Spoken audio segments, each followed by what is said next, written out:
The first laugh came from the front row, then another, then the whole county auction room cracked open with it. A 13-year-old girl had just raised her bitter paddle for the most hated piece of ground in Cibola County. 360 acres of white salt pan. No grass, no mesquite, no shade. Not even enough dust to hold a boot print. The ranch men called it the salt mirror, because it blinded you at noon and gave you nothing back. But Nora Vance kept her paddle in the air, and inside the faded canvas map case on her lap was a secret old enough to make every rich man in that room look stupid. The San Loma auction barn smelled like burnt coffee, hot varnish, and fear. Outside, the high plains wind dragged dust across the parking lot in brown sheets. Inside, every ceiling fan turned slowly, like it was too tired to keep pretending. It was the fourth summer of drought. The small ranches were dying first. Their tanks had gone green, then black, then empty. Their cattle walked with their heads low. Their bank notices came folded in clean white envelopes that looked almost polite. That was why men like Ellis Rourke and Boone Talley sat in the front row. Not to save the land. To collect what was left of it. Rourke owned 3 spreads already. His center pivot sprinkler still moved across fields of green hay because he had the deepest pumps in the valley, the loudest lawyers in Albuquerque, and a habit of treating every fence line as a suggestion. Boone Talley sat beside him with a silver money clip and a smile that never reached his eyes. They had been buying failed parcels all morning, 200 acres with a windmill, gone, a hay lot with a cracked stock pond, gone. A widow's 40 acres next to the county road, gone, and at the very back of the room sat Nora Vance, her boots dangling above the floor, her braid tucked under a sun-faded cap, both hands locked around that canvas map case. Her father had carried it for years. He used to come home after dark smelling like diesel and red clay, lay old maps across the kitchen table, and tell her that dry country never forgot where it hid water. Then his well failed. Then the bank took their place. Then his heart gave out before the next rain ever came. Nora's mother took night shifts at the grain elevator scale house after that. Nora repaired gates, cleaned filters, hauled feed, and saved every dollar nobody thought a child could save. She had $8,100 in the bank. And she was about to spend almost all of it on land grown men would not take for free. At the podium, county auctioneer Mel Prather wiped his neck with a folded handkerchief. Parcel 81, he said, already bored. 360 acres east of the old gypsum road. Local name, the Salt Mirror. The room loosened, Rourke leaned back. Talley actually laughed into his fist. Mel cleared his throat. Opening at $30 an acre, nothing, 25, nothing, 20. A rancher near the aisle muttered, "You'd have to water rocks just to starve them out there." More laughter. Mel looked down at the paper like he wanted the parcel to disappear. $15 an acre, last call before it reverts to county holding. Nora's heart hit once. Hard. Then she raised paddle number 118. For 2 seconds, nobody understood what they were seeing. Then the room turned, hats shifted, chairs creaked. 40 adults stared at the skinny girl in the back row. Mel squinted. "I have a bid. $15 an acre from number 118. Nora stood because she did not want her voice to come from below them. $22 an acre, she said. Her voice shook on the first word. It did not shake on the second. For all of it. The laughter came back louder. Ellis Rourke turned around in his chair. He looked Nora over the way a man looks at a weak fence post. "Little girl," he said, "that is not a pony pen, that's poison dirt." Nora did not answer. Rourke smiled. "Your mama know you're wasting grocery money. That made the room quieter. Nora lifted the canvas case a little closer to her chest. "My money cleared," she said. Mel Prather looked miserable. "Do you have proof of funds, miss?" Nora walked the center aisle. Every step felt too loud. She set a cashier's check on the auction table. $7,920, stamped by San Loma First Bank. Mel stared at the check, then at the girl, then at the front row. Rourke's smile faded just enough for Nora to see it. Curiosity. Not belief, not fear, not yet. Just the first small itch of a man who hated not knowing why someone else was confident. Mel lifted the gavel, going once. Going twice. Sold to Nora Vance. The sound hit the room like a slammed gate. Tally shook his head. Child just bought herself a mirror for buzzards. Nora picked up the deed. She did not look back. Outside, the sun was so bright it turned the road white. The salt mirror lay 12 miles east, flat and dead under the sky. Everyone in San Loma knew what it was. County soil tests said zero useful moisture. Satellite scans showed no vegetation stress because there was no vegetation to stress. 2 drilling attempts in the 1960s had stopped at hard pale clay before 50 feet. The old men called that layer coffin stone. They were wrong. It was not a coffin. It was a cap. 3 weeks before the auction, Nora had been in the back room of the county archive, standing on a chair to reach the highest shelf. The archive clerk, Mrs. Mercado, had taken pity on her after the second visit. "You looking for your father's filings again?" Nora nodded. Mrs. Mercado sighed and unlocked the map drawers. "Do not tear anything older than my grandmother." That was how Nora found the tube. It had been pushed behind irrigation plats from 1938 and a stack of railroad tax maps nobody had touched in decades. Inside was a field journal wrapped in oilcloth. United States Reclamation Service. 1911. Hydrographic Survey Notes. Filed by Nathaniel Voss. Most of the pages were ordinary: creek grades, windmill sites, dry washes, notes on alkali soil. Then Nora reached sheet 27. A hand-drawn cross-section showed the salt mirror as a shallow white basin, sealed under a thick gray band marked gypsum clay hardpan. Below that band, Voss had drawn blue, not a pond, not a pocket, a whole buried channel. Nora read the note until her eyes burned. Local drillers abandon the basin at the upper hardpan and mistake the seal for bedrock. The layer is continuous, dense, and watertight. Beneath it lies a confined paleochannel under pressure from western mountain recharge. If pierced at the eastern low saddle, Artesian rise should occur without mechanical lift. Nora did not breathe for a moment. She read the next line. The basin will remain invisible to surface moisture surveys so long as the cap remains intact. Her father had been right. The water had not vanished. The earth had put a lid on it. And everyone had been staring at the lid for 100 years. 2 days after the auction, Nora stood on her land while heat shimmered across the white ground like spilled glass. Beside her was Sam Ortega, a well driller with a ruined straw hat, a bad shoulder, and an old cable tool rig he kept alive with wire, prayer, and anger. The rig sat on iron wheels, coughing diesel smoke. Sam spat into the salt crust. The spick disappeared before it could spread.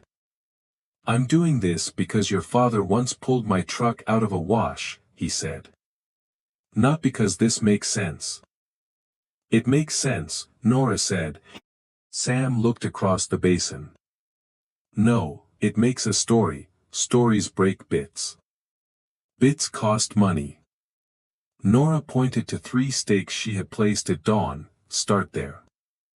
38 feet to the cap, then 12 more." Sam gave her a long look. Nobody gets water at 50 feet out here. Nobody drilled through the right spot. Big men have paid big money to test this ground. Nora looked toward the western ridge, where Ellis Works' green fields made a hard line against everybody else's brown ones. Big men test what their machines can see. Sam rubbed his jaw. Then he climbed onto the rig. The bit began to chew. For the first 20 feet, the hole gave them powder. White dust blew back across Nora's face and stuck to the sweat on her cheeks. At 33 feet the rig changed voice. The easy rattle became a grinding scream. Sam leaned into the levers. "There," he shouted, "that's the coffin stone." Nora stepped closer. "Keep going." Sam shook his head without looking at her. "This is where a smart person stops. This is where everyone stopped." The bit screamed harder. At 38 feet, the drill string bucked. At 41, smoke lifted from the collar. At 44, Sam cut the engine. The sudden silence felt enormous. And then they heard the truck, a black pickup, rolled across the basin, polished so clean it looked insulting. Ellis Rourke stepped out wearing a white hat and boots that had never seen work they could not pay someone else to do. He looked at the rig. Then at Nora. Then at the stakes. "Well," he called, "I had to see it myself." Sam muttered, "Here we go." Rourke walked carefully, avoiding the worst cracks in the salt. "You got courage," he told Nora. "I'll give you that. Bad judgment, but courage." Nora said nothing. Rourke took out a folded check. "I'll buy the parcel back, for $1,000, you lose some, but you leave with something. Better than owing Sam here when that antique snaps itself in half." Sam's eyes narrowed, but he stayed quiet. Nora looked at the check. Then at the man's green fields on the ridge. "Why do you want land you think is worthless?" Rourke's smile thinned. "I don't want it. I want to keep a child from making a bigger mess." "No," Nora said. "You want to know what I know." For the first time, Rourke's face went flat. He folded the check. "Your father chased water until it killed him," he said quietly. "Don't make it a family habit." Nora felt that line go through her like wire. Sam took one step down from the rig. Rourke saw it and smiled again, because men like him always knew exactly how much poison to leave in the room. Then, he got back in his truck and drove away.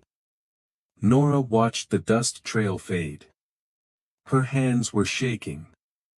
Sam saw it. "We can stop," he said. Nora opened the canvas case and took out the copied survey sheet. The paper fluttered hard in the wind.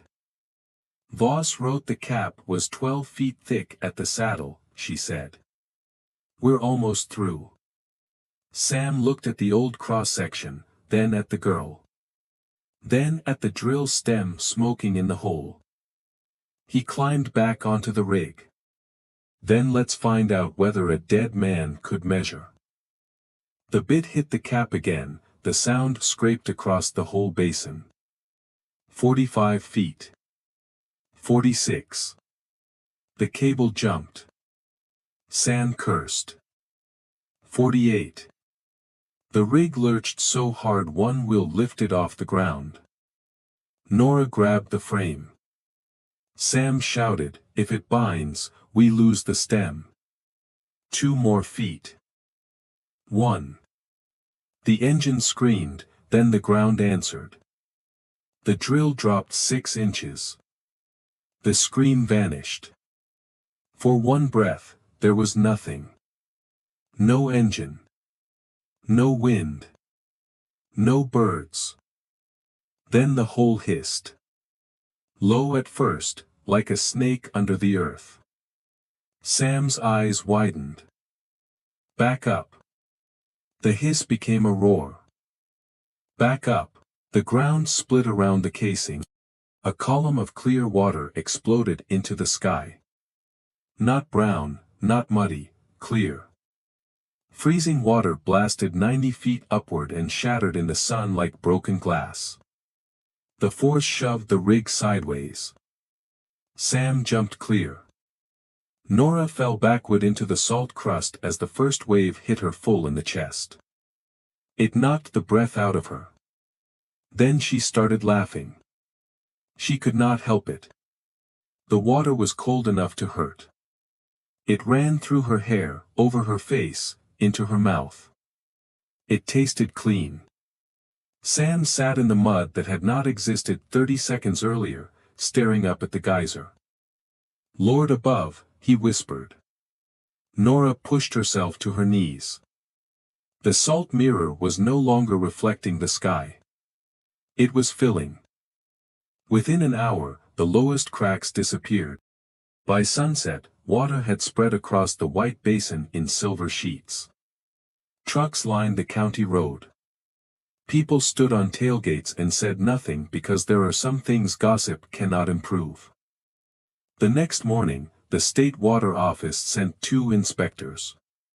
By the 3rd day, a temporary containment ditch was cut with borrowed machines. By the 5th day, birds that had not stopped in San Loma for years were standing at the edge of Nora's lake. And on the western ridge, Ellis Rourke watched through binoculars while his own pumps coughed grit. That was when admiration turned into danger. Rourke did not care that Nora had found water. He cared that she had found independent water. Water he did not meter, water he did not sell. Water he did not control. 2 black SUVs arrived at the Vance trailer before breakfast the following Monday. Nora's mother opened the door in her work shirt, still smelling faintly of grain dust. The men handed her a packet thick enough to bend at the staples. Emergency petition, negligent aquifer rupture, illegal diversion of shared groundwater, immediate request to cap and seize the well. Nora's mother sat at the kitchen table and read the first page twice. Her face changed in a way Nora had seen only once before, when the bank letter arrived. "We can't fight this," her mother said. "Nora, they have attorneys." Nora put the canvas map case on the table, the old brass buckles clicked softly. "We have the survey." "Honey, a judge isn't going to take a child's old paper over a room full of lawyers." Nora opened the case. "No," she said, "but he might take the paper that proves Mr. Rourke has been stealing water longer than I have been alive." The courthouse hearing was held 2 days later. Every bench was full. Farmers stood along the walls. Ranch wives sat with folded arms. Reporters from Albuquerque crowded near the back because a girl, a geyser, and a lawsuit made a better headline than another dead drought meeting. Ellis Rourke sat at the plaintiff table with Boone Talley and 3 attorneys in gray suits. Nora sat with her mother and Sam Ortega. No lawyer, just the canvas case. Judge Maribel Chacon entered, and the room stood. She was small, sharp-eyed, and famous for making grown men answer the question she had actually asked. Rourke's lead attorney began smoothly. "Your Honor, this is not a story about a child finding water. It is about an uncontrolled rupture of a shared regional resource. Since the drilling event, my client's production wells have shown rapid pressure loss. We ask the court to cap the well immediately before irreversible damage occurs." He placed charts on an easel. Colored lines. Declining pressure.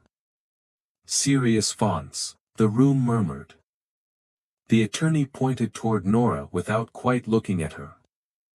"No private citizen, especially a minor, should be allowed to endanger an entire valley." Rourke leaned back. That was his strength. He knew how to make theft sound like stewardship. Judge Chacon turned to Nora. "Miss Vance, you understand the request before this court?" "Yes, ma'am. You understand that if this injunction is granted, your well can be capped today?" "Yes, ma'am." "Do you wish to speak?" Nora stood, the courtroom seemed much taller from there. She carried the old survey sheet to the bench with both hands. "This is sheet 27 from a 1911 United States Reclamation Service hydrographic survey," she said. "It maps the Salt Mirror Basin before most current wells in this county existed." Rourke's attorney gave a soft laugh. "Your Honor, surely we are not comparing modern hydrology with a child's antique map." Judge Chacon looked over her glasses. "You will not interrupt her again unless the building is on fire." The attorney sat down. Nora spread the paper. "The Salt Mirror water is not part of the shallow valley aquifer. It sits under a sealed gypsum clay cap. That cap is why surface scans missed it. It's why old drillers thought they hit bedrock. The water rose because it was trapped under pressure in a separate buried channel." She pointed to the blue line. "Mr. Rourke says my well lowered his pressure, but his wells are west of the basalt shelf. This survey shows that shelf separates his side from mine." The judge leaned closer. The courtroom had gone completely still. Nora took out a second sheet. "This one is sheet 19. Rourke sat up, his attorney turned slightly toward him. Nora's voice got quieter, and somehow that made every word carry farther. "Sheet 19 shows the old municipal reserve channel under Arroyo Seco. It also shows the ridge fault that bends under Mr. Rourke's south field." She looked at him. "His 3 deepest pumps are not drawing from his deeded basin. They cross the reserve boundary underground." Rourke stood so fast his chair struck the rail. "That's a lie." Judge Chacon's gavel hit once. "Sit down, Mr. Rourke." Nora held up one more document. "My father filed a complaint about those pumps 18 months before he died. It was dismissed because he couldn't afford an independent survey." She placed the complaint on the bench. "Mr. Rourke's pressure is dropping because the municipal reserve is dropping. Not because of my well, because of his." For a moment, nobody moved. Then the room erupted.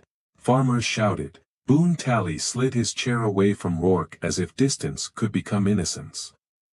Rourke's attorneys bent over their papers, whispering with the panic of men discovering their client had brought them into court carrying a lit match. Judge Chacon read the federal survey stamp, then the old property overlays, then the complaint. When she looked up, the room went quiet without the gavel. "The emergency injunction is denied," she said. Rourke's attorney opened his mouth. The judge raised one finger. "Further, I am ordering an immediate state review of the Rourke South Field wells, the Arroyo Seco Municipal Reserve boundary, and any withdrawals made under color of private irrigation rights." Rourke's face had gone gray. Judge Chacon looked at Nora. "Miss Vance, until the state completes its testing, your Artesian outlet will remain under supervised flow management, but it will not be capped." Nora exhaled for what felt like the first time all morning. The gavel fell. And this time, it did not sound like a warning. It sounded like a door opening. The investigation took 4 months, the truth took less. Rourke's South Field pumps have been drawing across the reserve boundary for years. The official violation report listed unauthorized municipal extraction, falsified pump depth filings, and illegal diversion during a declared drought emergency. The fines were large. The lawsuits were larger. By winter, Rourke began selling equipment. By spring, the first of his fields went to auction. Nora did not buy all of it. She was still 13. She still had homework. She still had chores. But a cooperative formed around the Salt Mirror water, with supervised flow, measured allocation, and enough pressure to revive fields that had been written off as dust. Sam Ortega became the first full-time well manager. Mrs. Mercado became the unofficial guardian of every old map in the county.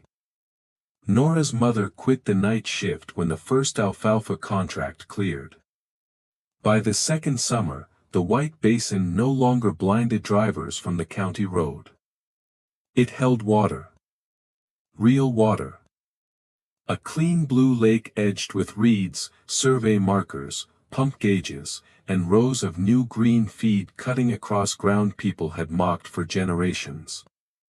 The canvas map case hung in the Vance kitchen after that. Not in a museum frame, Nora refused. She wanted the brass buckles to keep their scratches, she wanted the oilcloth to stay folded. She wanted people to see that proof did not always arrive polished. Sometimes it came smelling of dust, ink, and mildew, sometimes it sat forgotten behind the wrong drawer for 100 years. Sometimes a whole county could stand on top of what it needed and call it worthless.